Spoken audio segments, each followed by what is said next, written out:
Where did you stop?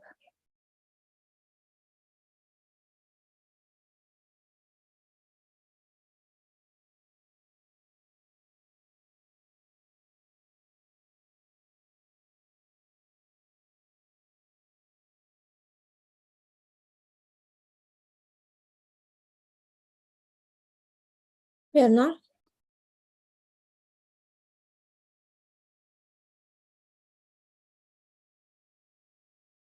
Can you hear me? Yes. Yes, Mataji. So इस stage में नहीं है. Next, is it next page? Not this stage. Very few understood. Go You previous, highlighted one point and then previous, you go. Yeah, wait, this one. Yeah, this one. We ended here. See, we discussed those whose intelligence has been stolen by material desires worship the gods. Such people are foolish for the benefits. Yeah, you remember? Yeah. Okay. Should I read again? No. You can continue from this next page. To understand that God's ability to award benedictions depends upon Krishna's sanction, they'll begin to worship him to fulfill their desires. Especially as it is much easier than worshipping the gods. The process of hearing about Krishna, glorifying him, and remembering him are so powerful that regardless of one's initial motive, divine love will gradually awaken. Right. Akama sarva kamo va moksha kama udarati. How will materialists with no faith in Krishna take to bhakti? Shukadeva said, if they are fortunate enough to hear from Krishna's pure devotee, then faith in him and his devotional service will awaken in their hearts. Pure devotees are attractive since they are always in transcendental ecstasy. In their association, others can also experience this sublime joy. By continually hearing from a pure devotee, they'll gradually realize their eternal relationship with the. Let's pause here. Can we see the patience of Krishna here? Can you see his patience? Can you see his security? It's like, okay, you want to approach me with material desires? I will still be bothered by all your stupid material desires. And I'll still give you shelter. Isn't that the kindest parent? And then gradually, divine love will awaken. And you know what that gradually means, right? It means who knows how many lifetimes.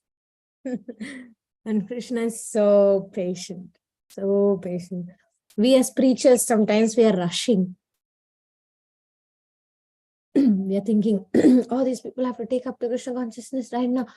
But if we can only hold in our mind's eye the patience of the Lord, how much patience the Lord has. And he also has that ability to let people grow and develop organically. We are usually like rushing. Oh, I have to advance quickly. For the Lord, there is no hurry. And I look at my Guru Maharaj and I learn that he's never in a hurry. He's often late for everything, but he's never in a hurry. But it's in a different way than me being late for things. It's a very transcendental way. So they say, in Hindi, they say, Bhagwan ke ghar mein der hai, par ander nahi. Sometimes we feel like, why the Lord is not quickly giving me mercy or shelter, or why quickly my problem is not solving quickly. Why this person is not developing quickly? Why is not happening quickly? So that's a human tendency, right? And thinking about my anartha also of rushing things. Oh, I have to quickly give guests things, so even if things are not being properly offered, it's still important. Even today I was like, it's not been recorded. What should I do? Should we just continue, or should I just do it? So it's like, for me, I'm learning that the Lord is not in a hurry. Everything has its own timing. Our God is the God of seasons, He's not the God who is like doing things, in a haphazard way. He's very seasonal God. He gives us, there is a time of sowing seeds. There's a time that he gives us opportunity to nurture it, nourish it.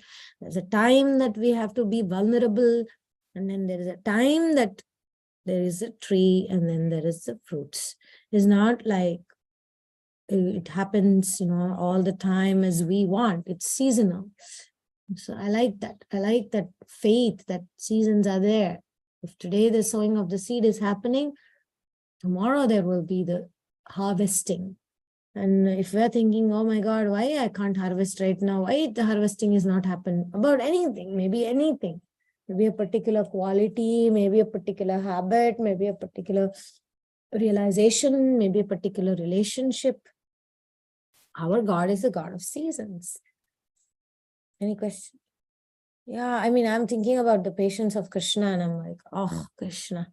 Oh, Krishna. Krishna is so patient with everybody. And why am I in a rush? Even when things are not happening according to our timing, or why this project is not moving according, why things didn't, it's like, God has a reason. Everything. He's a controller. He's Ishvara, okay? Ishvara. The controller. And yet, he's not in a rush. He took 13 years. He prepared the minds and the hearts of people for 13 years for the Mahabharata war. And you could say, like, Pandavas, Krishna was right there. Why he didn't get it done in 13 seconds? Why did Pandavas have to wait 13 years? So, yes, they had to wait 13 years. And so waiting room of God is where we actually grow and develop. It's not in the product, it's in the process. And that process is the waiting room of Krishna. Any questions? Comments? Realizations? I have one point, Madhuri. This patience that you're explaining is like very wonderful. Yet at the same time, for a sadhaka, right? It's like What is you that? can just slide. Hare Krishna, can you hear me? Yeah, but what did you say? Prasadaka? I didn't understand that thing. Yeah, but for a sadhaka, right? Oh, If we sadhaka. are for a sadhaka, if you are like too much in the patience mode, sometimes we can even drift down to being very complacent. So we should have the right amount of, the enthusiasm, because enthusiasm, patience, and confidence that this process will work. This is also there. So we need both, right? Because if you're just thinking patience and like keeping quiet, like, just keeping it, it'll drift down to complacency. So we need to have the enthusiasm.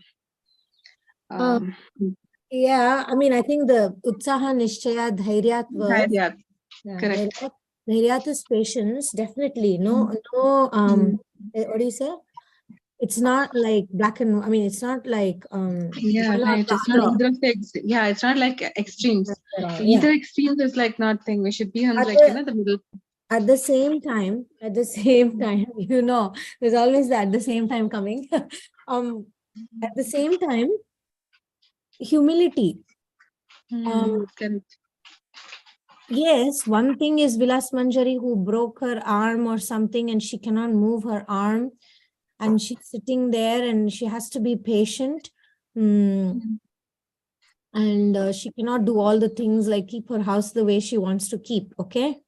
But then there is a brahmachari, very fit, very well fed and everything, sitting in the temple and just relaxing and watching the Netflix movie on his phone instead of going and doing his sadhana.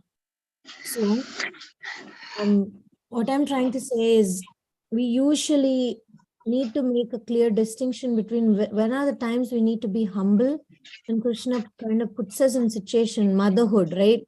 Are you ever able to keep your house exactly as you want? Are you ever able to be as organized and get everything and get your kid to do everything exactly as you want. It doesn't No. happen. So those are the times that we remember that patience is important. So there is a time to exercise enthusiasm and there is a time to exercise patience. It's not that in a certain moment, it's like not that utsahan, nischayat, dhairyat, all of those things are necessary, but there are times that patience is more necessary than utsahan and nischayat. The point here is, if Krishna doesn't exercise his utsaha and nishchayat about bringing the souls back to him, and he exercises patience in this case more, there is definitely utsaha and nishchayat. Otherwise, there will not be dhairyat. Okay? Because if Krishna is not eager to get us back to him, and if Krishna is not determined to get us back to him, why would he wait? Why would he wait? He would just say, go to hell, bye-bye, you know, I don't care about you. But he waits. Similarly, even in our life, if we are enthusiastic that I want Krishna consciousness, if we are determined that I want Krishna, there will be times that we are humbled on our knees and there is nothing we can do about making our sadhana perfect. There is nothing we can do. There is no enthusiasm. There's only depression. There's only confusion. There's only overwhelm.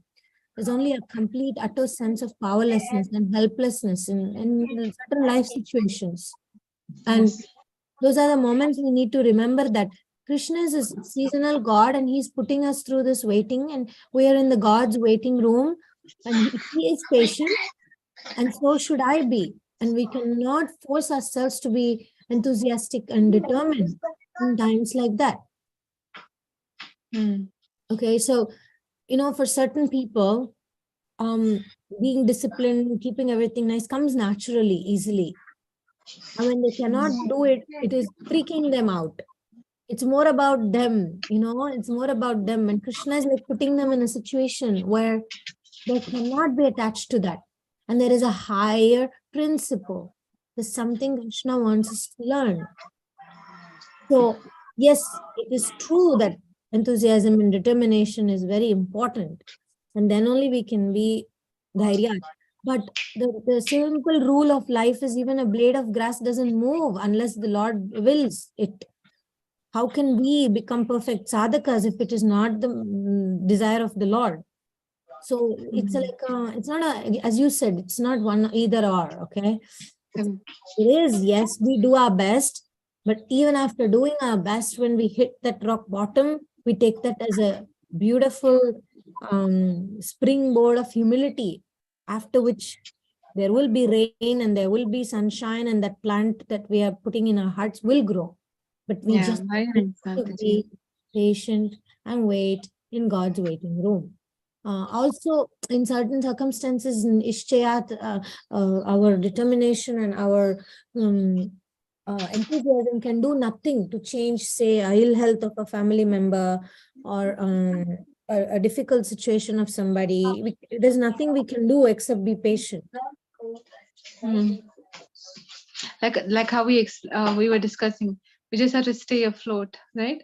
Just be calm, and then, you know, things will change, because this world it keeps on changing.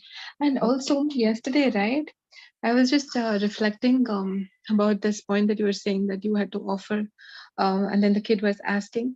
I was just thinking, the higher principle over there is Krishna has to be satisfied, and you know, you made sure that it was offered to Krishna, even though it is not like formally in front of the Lord, in that the process that we follow.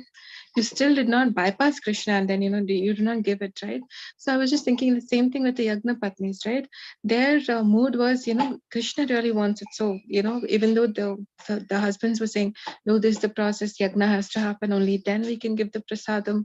But they were thinking about Krishna. So I was thinking, yes, the universal principle is Krishna has to be pleased. So that was not bypassed, and you kept feeling like, you know, oh, I have to, like, you know, I should keep following, and, you know. So I was thinking it's more about the situation, and in that situation, what pleases Krishna, correct? Is that the right understanding? Yeah, I mean, I wasn't, Because I if wasn't we are exactly. thinking too much about like it's always about, this is the process and I'm just going to Right. be so strictly adhering to it. So we're so much focused on the purity, we just forget, like, to have empathy towards others, or Yeah. in the situation what needs to be done. We should also have the presence of mind to, we should have the presence of mind to, like, determine, right, in the situation what is the best. Yet at the same time I'm not going to compromise, thinking about what Krishna wants or to offer something to Krishna. So I this mean, was my thought. definitely, at the same time, for me, what I was doing is not necessarily lamenting that I should have done it differently. I was just noticing my motivation, my intentions. I was looking at that bhava, the feeling, whether or not I was focused on Krishna, or whether or not I was just focused as being a good guest who wanted to appear to be more together than what I was. I was trying to analyze my intentions behind those actions. Actions are never the problem. You understand? We are not kriyatmakas. We are never ever thinking. The goal is never, oh, did you perform properly in that particular situation? Is never Krishna's real interest. His real Okay. interest is to look at the motivation behind those actions. So I was trying to observe my own motivations in that situation, and I was trying to analyze how much of it was to please Krishna and how much of it was to keep up my image as a good guest. I was trying to analyze that, like the Dvija Patnis, sorry, the Brahmana, the Brahmana Patnis were not thinking about their image. Now, obviously, their intention was completely and entirely, I don't care anything but pleasing Krishna. Hmm. But in my case, there was a tinge of, I don't need to do it perfectly for Krishna, but better to not make this child wait. But he Maybe was there a was. devotee child, no? So we are Hmm. at that point, it's like you're trying to serve the devotee, right? So your concern was for serving the child who's the devotee. So then, Yeah, again, um, I'm saying my action was, see, there is this whole thing, one class I gave about it. There are ways, okay? Sometimes the action can be perfect, the motivation can be very wrong. Sometimes the motivation can be 100% pure, the action can be completely wrong. And you may wonder what? Yes, Vidura's wife. When Krishna came to her house, correct. she served him banana peel instead of banana. And that was action was entirely wrong, right? It was completely off. Who gives a banana peel to the guest? That to Krishna. But Krishna accepted her bhava, he accepted her intentions because it was 100% right. And there are situations where our actions and our intentions both are right, both are perfect. And there are situations where both are not right. Actions are also wrong and intentions are also wrong. So my point earlier the other day was not about analyzing the actions alone as much as it was about analyzing our own intentions, because in that moment, Taruni, only I would know, and Krishna, of course, would know what my intention was. Because from one angle, you might look at me and say, oh, come on, that's not how a second initiated devotee is supposed to behave. Okay. From another angle, you can say that that kid was starving and she was crying and making a scene, and she cannot eat that, she cannot eat this, she doesn't want that, she doesn't want this, and there was only this particular thing that she could eat. So I did what was necessary. And you may say, come on, that's Yukta Vairagya. Of course, Krishna will understand this is the right thing to do because Krishna would have wanted that to be done, right? You can see it Yes. from that angle on an external point of view. But deep intentions, only I can analyze it and Krishna can analyze it. And he will know from which place did I come from. And if I came from a place of I want to appear like a good guest, even a tinge of that, right? That means I'm not 100% intention was not clear. In my case, it was mostly about impatience. I was rushing because I didn't have the patience to go and do the thing. I couldn't tolerate them waiting there at the table while I go and did the offering. So it was, I think my selfishness was, I didn't want to make that patient effort. That was my flaw. I'm saying my intentions level. On an action level, it may have been a okay action because it's obviously not a perfect action. But maybe I get a passing mark there because, as you said, I didn't just serve it anyway, right? I at least attempted to chant my mantras in the mind quickly. But so, yeah, it's all about, even here, right? When Krishna is speaking about the gradual awakening, the gradual awakening happens again with the intentions of the person. It's not only the action. Because when we are approaching Krishna with material desires, what is our intention? Like the other day, something happened. I didn't want to contact somebody, and it was a complete material intention. I was praying, kind of, Krishna, I don't want to do this, because of my ego. I want the other person to contact me. And within 10 minutes, the other person contacted me. And there were times that maybe I was super hungry or something. And in turn, my dream was, my desire was, I wish I could get some Mahaprasadam or something. Krishna sends it. Hasn't this happened? So the intention being what?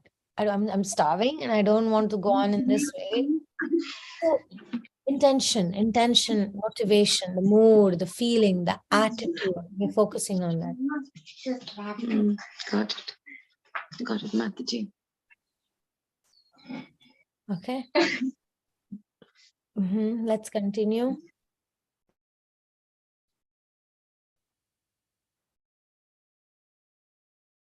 So their eternal relationship with the Lord. Okay, please continue. This is so satisfying that it creates detachment from all worldly talk and work. How can such devotees be identified? The first symptom of pure devotion is disinterest in mundane subjects. For a pure devotee, all worldly activities, whether social, political, or whatever, become unattractive. In a more mature stage of devotion, the devotee becomes detached from even his own body, or to speak of relatives. Such a person is never agitated, rising above material suffering. Do all advanced devotees renounce the world? Asked Parikshit. Although they are not attracted to material enjoyment, to preach they sometimes work in this world for Krishna's pleasure, just to show others how to use everything in his service. There is in the context of Taruni Radha's question, sometimes we go to some people's house, maybe they give us some water or they offer us coffee or they offer us some drink, etc. There are ways to do it. There are ways to deny it or make excuses, etc. People are very good at not being straightforward and avoiding, say it's not offered. Huh? You're disconnecting. Oh, can you hear me now? Yep. So we make excuse, right? We say, oh, I'm allergic to onion and garlic. Or we say, no, I'm on a diet. Can you just give me some water? I don't want to drink coffee or tea, right? So the point is not that we are harsh with people and say, hey, you nonsense, don't you know that this thing is not offered to Krishna, I can't eat it, or hey, don't you know that coffee is bad or whatever. We don't do that. We are diplomatic, we are careful, we are gentle, we are gradual. That's the patience I'm talking about, that Krishna is also exercising with people. Sometime, we may go to the Lord with some material desires, but Krishna is not thinking that this person is materialistic. This person is thinking, okay, many women go to the Krishna, I want a husband. I mean, on the face value, it's a material desire. But Krishna look at our hearts and see, why is it that we desire a husband? Is it really for stability and for Krishna conscious companionship? Or is it because we have this illusion that I'll be happier? It depends on our intention, and Krishna can see that. So the desire itself, the action itself is never wrong. It's the intention behind, and so many things happen in Mahabharata that again is a proof of that. The way Dronacharya was killed, the whole story of Ashwatthama Hata Kunjaraha. Yudhishthir was made to lie, and he had such a difficulty to lie. And this is like practical Krishna wanted it type of situations, right? And still the righteousness of Yudhishthir was blocking him and stopping him from doing that. And if what was the need to do it in that context? That was another thing. Like, what was the motivation of Yudhishthir that he could not lie? Oh, my righteousness. So even that is condemned. So what's that? Dharma projita kaitavotra paramo nirmatsaranam satam. Our Krishna consciousness is about, or Bhagavatam is about rejecting all religious practices and putting Krishna in the center. Just like the gopis were willing to give the dust from their feet to cure Krishna's headache, and they didn't care about rules and regulations. So that is our principle, giving up all religious things. And it's very difficult for Indians to do that. Very difficult. We are stuck sometimes on that level. So the only Bhavagrahi Janardana, so Krishna is the one who catches our intentions, our heart, our mood. That is who he is. So beautiful, so beautiful. Otherwise, where would we be? We'd just be in the gutter, if Krishna was not able to see. Because people in this relationship of this world, people cannot see our heart. We usually judge other people for their actions, and we judge ourselves for our intentions. And we want other people to judge us by our intentions and not by our actions. But we judge other people by their actions and not by their intentions, because we are not all cognizant like Krishna. We cannot read the intention of everybody. So that's why we cannot judge people or offend people, because we don't know what Krishna is thinking about them. You may just say, oh, this person has bipolar disorder. They are hurting others. They are offending others, but I'm not taking it as an offense because this person is sick. Oh, somebody is so neglectful of their services. Yeah, but their intention is not to neglect. Their intention is not, or they're not capable of being whatever, A, B, and C, or maybe they are capable and they are still everything. And Krishna is, we don't know. I'm just saying, I don't know what Krishna is going to think, feel. We do not know. That's Krishna. He is very unpredictable. Big things he can forgive us. For small things he can hold us accountable. Therefore, that is what means pleasing Krishna. That's what means samsiddhir haritoshanam. Samsiddhir haritoshanam means pleasing Krishna in all our activities. Doesn't mean I know exactly when is Krishna pleased. We do not know. And therefore, when we are in doubt, we just say, Krishna, I don't know what is pleasing to you. In this circumstance, I feel right. I feel the other person is wrong. But if it is pleasing to you, if this circumstance is what you have allowed to happen, samsiddhir haritoshanam, I'm going to be satisfied with this situation. So we do not always know what is pleasing to Krishna, because this is his life history of how he behaved with Pandavas can all seem very contradictory. But his will was clear in those situations. And similarly in our lives too, sometimes he may put us through doing things that we'll never imagine we will do.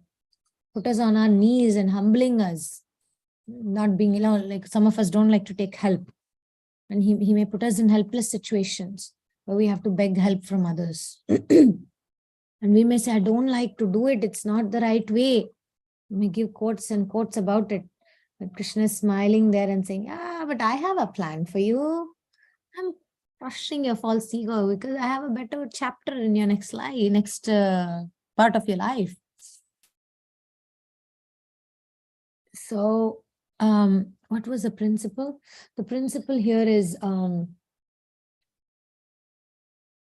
it's not easy to know Krishna's mind. Only a pure devotee can. Only a pure devotee can understand. And like Parikshit understood, okay, this is Krishna's will. this whole thing with Shringi and Shamika Rishi, he said, okay, it's Krishna's will. And he gave it up. Whereas Arjuna knew it is Krishna's will that I have to pick up my Gandiva and keep fighting. See, similar circumstances, but one is fight, one is give up. So the point is not fighting is better than giving up. It's not giving up is better than fighting. Krishna's will is the best. That's the point. So if we can have that intention, I want Krishna's will, may not know the details, but Krishna will take note of it. Oh, this person really wants my will. He wants me to interfere. So I will interfere. Okay. Yeah, that's so beautifully you summarized, Mataji. We'll stop the reading here. And if you have any other realizations or questions, these are very deep principles of Krishna consciousness. Krishna consciousness is not some dry philosophical speculation. It's not black and white. It's actually very personal. Time, place, and circumstances. Desha Kala Patra. Even then, it's very difficult to determine what Krishna wants. Can you imagine Arjuna killing Karna the way he had to kill him? I always think about that, like, because we may have the sense of right and wrong in our head. And then when Krishna forces, I went through certain situations in my life. I remember one time, my husband had to do some service for my Guru Maharaj, and he had to pose himself as my Guru Maharaj. And on a very high philosophical level, posing yourself as your guru can be such an offense. But he had to get some passport, some stuff done, and my Guru Maharaj could not go there personally. So he had to go and pose. And he said, but then he had difficulty to say, I am this Jayapataka Swami or something, right? So then he never said that. And the person was asking, so, Mr. Jayapataka Swami, come here. And then my husband is like, oh, he's thinking it's me. If I say it's not me, then the work won't get done. And then later on, my Guru Maharaj was very pleased that the work got done. They were in some foreign country, And so my husband is also a little bit like righteous type, he's like the Yudhishthir Maharaj type, actually. I've struggled with that tendency of his for the last 21 years. It's very difficult, not just difficult, it's impossible to get him to lie. He's just like, he'll not lie. Whatever the situation, he will not lie. He'll say things as they are. And he can get into such deep troubles as completely being banned, being banned from countries, In fact, as I'm talking to you right now, he's being banned for speaking the truth.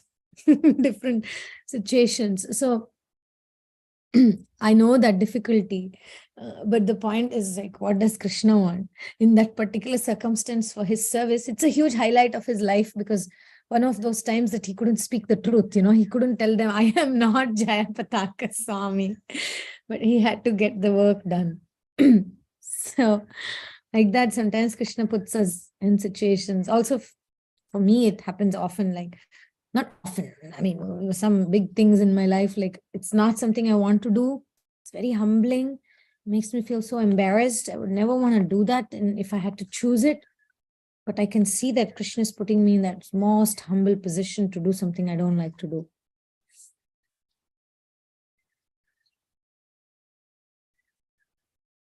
As you speak this, right, I'm just reflecting on my life also. There are certain things which are really, really, I thought, like, if I had to experience this kind of situation, it would be impossible to continue to live, like, that